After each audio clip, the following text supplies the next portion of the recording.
Hello and welcome to another episode of George Reviews, and welcome to the review roundup of 2023. It's a new year, but there's still a lot of films I didn't cover in 2023, and I've been furiously catching up on so many films. I probably haven't even scratched the surface of all the films of 2023, but alas, I did see quite a few films I didn't get to review that year, and I can think of no better time to go over these films in rapid style matter, so welcome to the review roundup of 2023.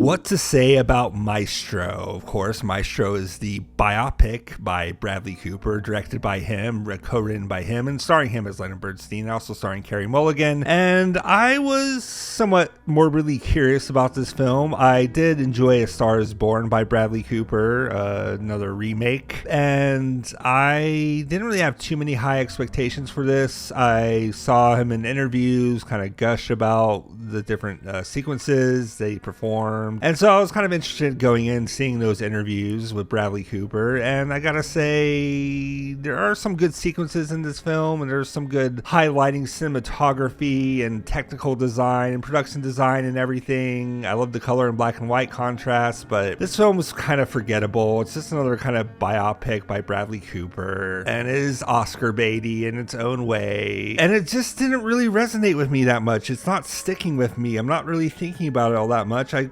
kind of am lost for words for this little mini review for it, because honestly it just didn't really sink in with me. There are a lot of sequences I did enjoy, and I enjoyed the performances between Cooper and Mulligan, but alas, it's just not sticking with me, and that is why I'd probably rate Maestro 2.5 stars. Is definitely trying, and it's a good composition, it's good execution, but it's really not much of a film that's trying anything new or trying to break down barriers of what a biopic can be. So alas, it's forgettable, but would I recommend it? Sure, it is what it is. That's the best thing I could say about Maestro. But moving on.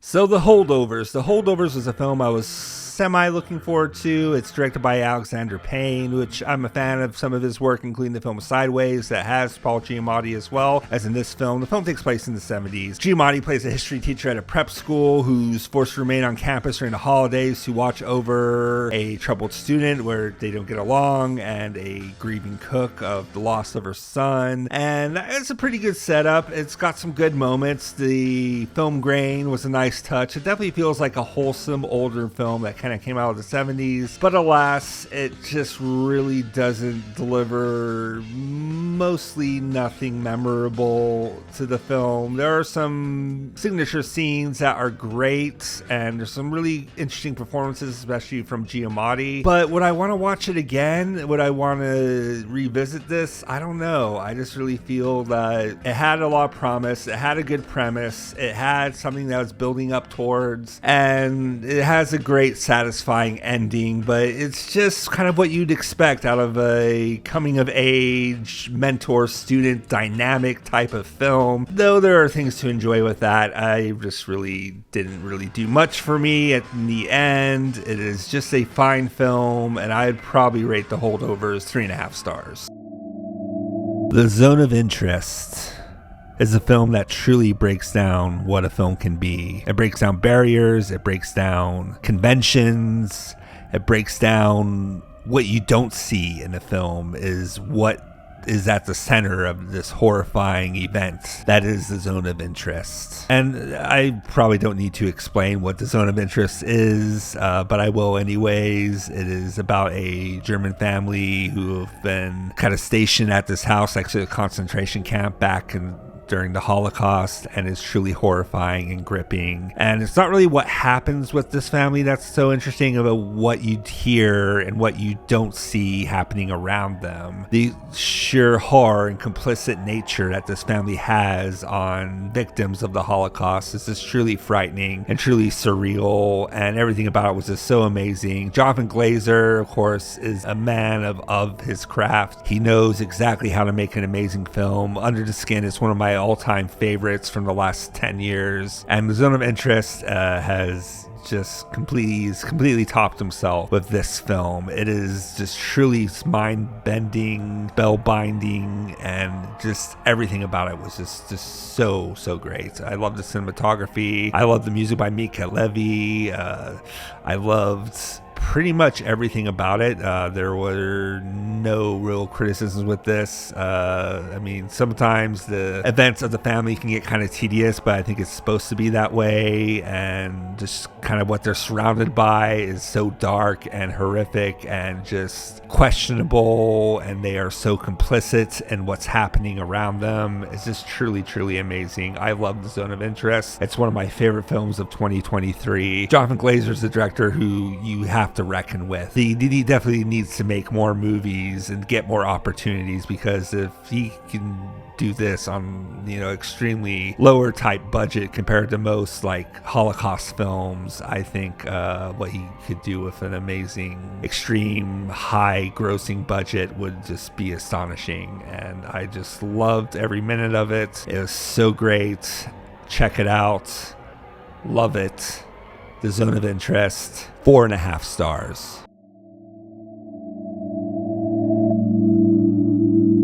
Now we go into Saltburn, which is a film I was really curious about. I'm definitely a big fan of the lead actor, Barry Cogan.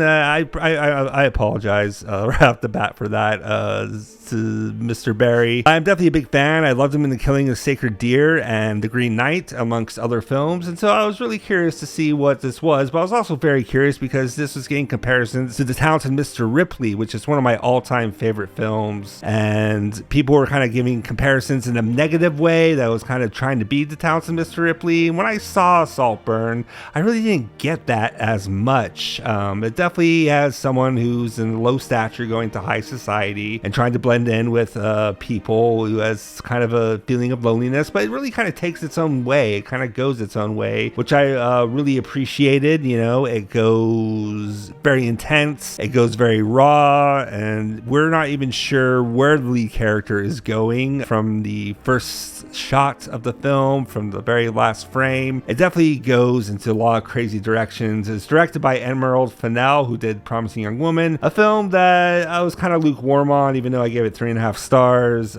Still, film didn't really have that much resonance with me, but in terms of Saltburn, it really has something to it. It has some of the most breathtaking cinematography I've ever seen, amazing dramatic and comedic performances. Mostly, there's one actor, he's the guy from Midsommar, who had a small part in that film. He really got on my nerves, but that's mostly the writing, and bravo, because he did a good job at getting on my nerves for the most part, and it was a lot of fun. But Saltburn has its own energy, has its own flavor. It definitely, I think, can be regarded as a cult classic at some point. It definitely resonates a lot with me than a lot of other films from 2023, and it just gave me something that I was hoping for, and it was just really great. And I would rate Saltburn 4 out of 5 stars. Chicken Run 2, Dawn of the Nugget, is a film I probably wouldn't really review otherwise if I hadn't been, not to say forced, but to watch it with family during the holidays. I gotta say, I was pleasantly surprised by it. It was a lot of fun. It was charming. It was wholesome. It was, a good time. Ultimately, the animation was top notch, and full disclosure, I did not see the first Chicken Run, so I was not too familiar with the shenanigans these chickens were getting up to. But yeah, Chicken Run 2, Dawn of the Nugget was a lot of fun. It was a really sweet, good family type movie, which is something I don't really like. I'm not really big on family fun movies, but this one, this one gets a pass for me. I thought it was definitely has a lot of moments that kind of warm your hearts, a lot of moments that, will kind of tickle you, and just all around, it was nice. It was a nice feeling of a movie, and I would recommend it just solely on that, even if you haven't seen the first Chicken Run like myself. It was a good time, and I think that more family movies should just kind of strive for that instead of going all out on the cringe and all out on the silliness. I think this is just a fine family time, and I would rate it 3 stars. Check it out, Chicken Run 2, Dawn of the Nugget. It definitely dawns my nugget.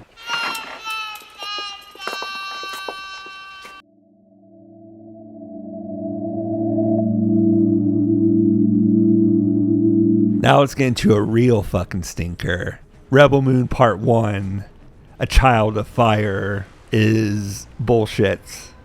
It is a scam. It is Zack Snyder trying to do Star Wars in his own stupid way and failing miserably because it has no heart. It has no redeeming characters. It has really nothing to offer an audience in terms of story or character or plot or anything. It is just so baffling, terrible, and so unbelievably fucking boring. I wanted to fucking hang myself while trying to watch this shit. And look, I haven't seen a lot of Zack Snyder movies, but he has not won me over one single time. Not even with the remake of Dawn of the Dead. You know, I had problems with that one too. This was just completely dog shit.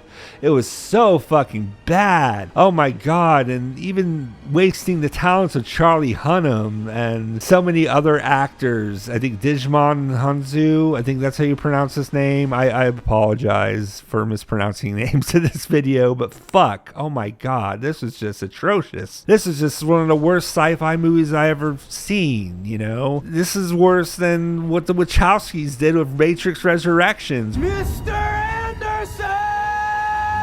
Which I didn't think was fucking possible. This is just so awful. My god, Zack Snyder, what the fuck?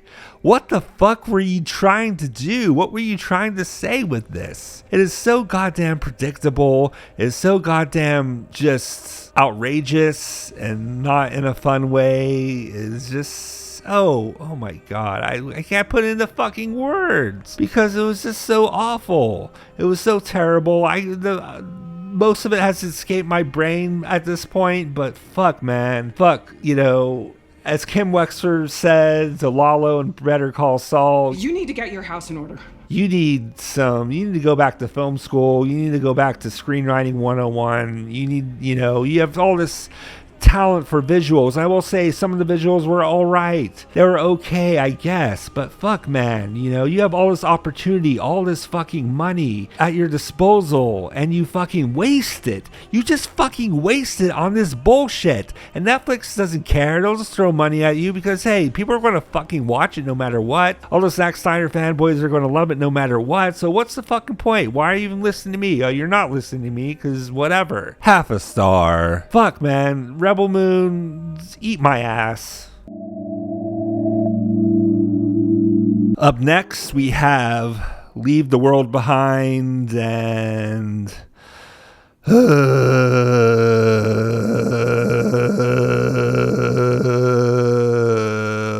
my god, what a terrible piece of shit this was. This was just completely baffling. The talent of the cast and the talent of the director, Sam Ishmael from Mr. Robot fame. It's everything surrounding this should have been better than what we got, and ultimately it was just such a waste of time of a movie, such a waste of time of characters. We have Julia Roberts, we have Ethan Hawke, we have Mahershala Ali, I think that's how you pronounce his name, and so many others, and it's just so wasted on I guess current day paranoia, political type bullshit, and just everything about it was trying hard to be a coherent movie with some kind of message and some kind of apocalyptic kind of center, and really it just kind of fails to be anything intriguing. I was not even tense or mortified at what was going on at all. It was just such a boring run. There are some funny moments and there are some cheap laughs, I guess, at expense of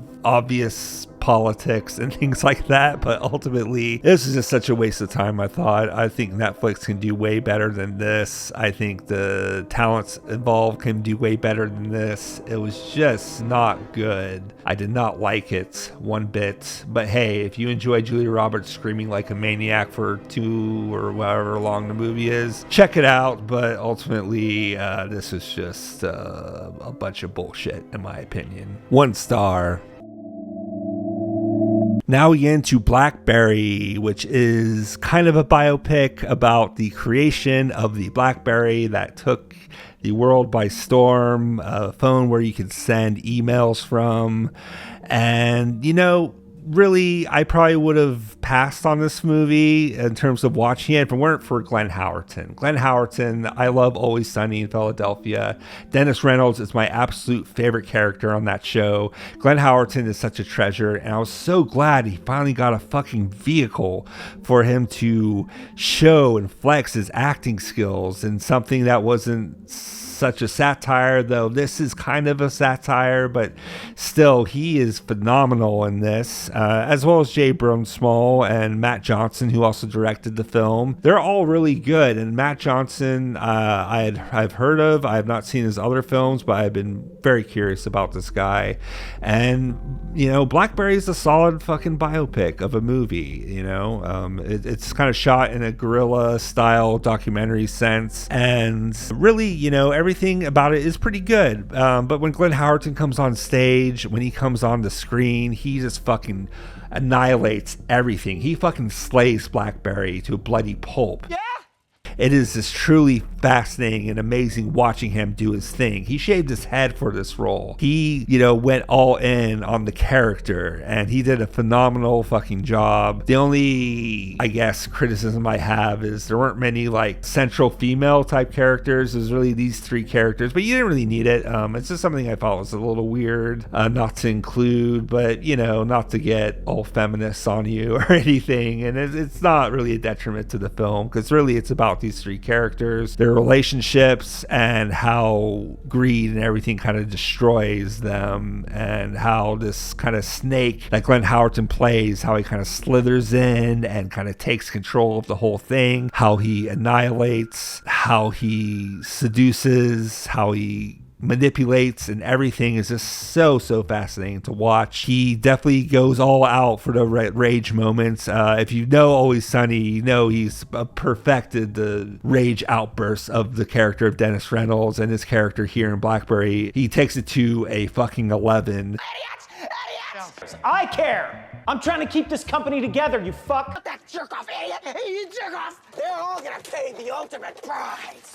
I'm Starman! I'm a bad Starman! The fuck is this? You fat pig! Oh, you guys are so fucking stupid. Tools! Duct tape, zip ties, and gloves! I have to have my tools! Oh, fuck all you people! Fuck you! I swear you would be of more use to me if I skinned you and turned your skin into a lampshade. Or fashioned you into a piece of high-end luggage. I can even add you to my collection. Get ready for a hostile takeover of this entire fucking league, okay? You fuck! You think I won't fucking do it? You haven't thought of the smell, you bitch! I'm from Waterloo! Where the vampires hang out! Be gone, vile man! Be gone from me! I hate you! I reign supreme over everyone in this school. I am the golden god of this place. I reign supreme. And every moment in every scene, I loved every moment of his performance. He definitely carried the film for me. It's still a pretty good movie. I still really liked it and would watch it again. It's definitely resonating with me. All in all, Blackberry is a gem, and Glenn Howerton is the diamond in the rough. He's the diamond in a sea of glass, to quote the Neon Demon. And it was just such a joy seeing him. Such a joy just kind of seeing those outbursts of rage, you know, going from Dennis Reynolds to this, and just in a completely different tone and a completely different setting was just astonishing. I love Blackberry. Check it out. It definitely does not get enough love. A film like this should. It's just a lot of fun. I had a great time. Glenn Howerton, you're the man. I love you. You're awesome. Everything about it was great, which is why I'm going to rate Blackberry 3.5 stars. Hope you've enjoyed this part of this video.